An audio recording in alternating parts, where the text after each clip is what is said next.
வீட்டில் ஒரு காய்கறி வாங்குறீங்க, கட் பண்ணுறீங்க, சமைச்சிடுறீங்க, சாப்பிட்டு முடிச்சிடுறீங்க. நியூட்ரியன்ஸும் இன்டாக்டாக இருக்கும், ஃப்ரெஷ்னஸ்க்கு எந்த குறையும் இருக்காது. அதே இது நீங்கள் முந்தின நாள் ஒரு காய்கறி வாங்கி அதை கட் பண்ணி ஸ்டோர் பண்ணி அடுத்த நாள் எடுத்து யூஸ் பண்ணும் போது நீங்கள் சாப்பிடும் போதே உங்களுக்கு தெரியும் இது அவ்வளோவா ஃப்ரெஷ்ஷாக இல்லையோ அப்படின்னு உங்களுக்கு தோணும்.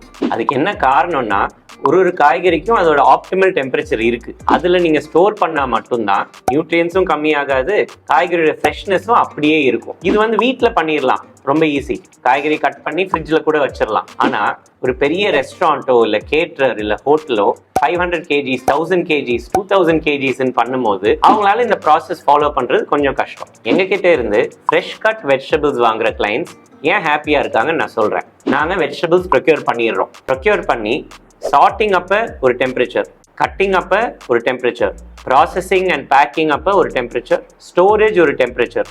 ஒவ்வொரு ஸ்டெப்புக்கும் ஒரு ஆப்டிமல் டெம்பரேச்சர் இருக்கு. இந்த ஆப்டிமல் டெம்பரேச்சர் மெயின்டைன் பண்ணாதான் கட் வெஜிடபிள்ஸ் ரொம்ப நாள் ஃப்ரெஷ்ஷாகவும் இருக்கும், அதே டைம்ல நியூட்ரியன்ஸும் லாஸ் ஆகாது. அடிஷ்னலா நாங்கள் எங்கள் கஸ்டமர் பிளேஸுக்கு டிரான்ஸ்போர்ட் பண்ணும் போது அப்போ கூட டெம்பரேச்சர் கண்ட்ரோல் வேன்ஸில் தான் டிரான்ஸ்போர்ட் பண்ணுறோம். கஸ்டமர் பிளேஸ் ரீச் ஆனோடனே எங்கள் ஸ்டாஃப் கட் வெஜிடபிள்ஸ் அன்லோட் பண்ணி கஸ்டமரோட சில்லரில் தான் ஸ்டோர் பண்ணிட்டு வருவாங்க. இதனால எங்கள் ஃபெசிலிட்டிக்குள்ளே வர டைமில் இருந்து ஷெஃப் அந்த பேக்கெட்டை பிரித்து குக் பண்ணும் போது வரைக்கும் கரெக்டான ஆப்டிமலான டெம்பரேச்சர் மெயின்டைன் ஆகுது.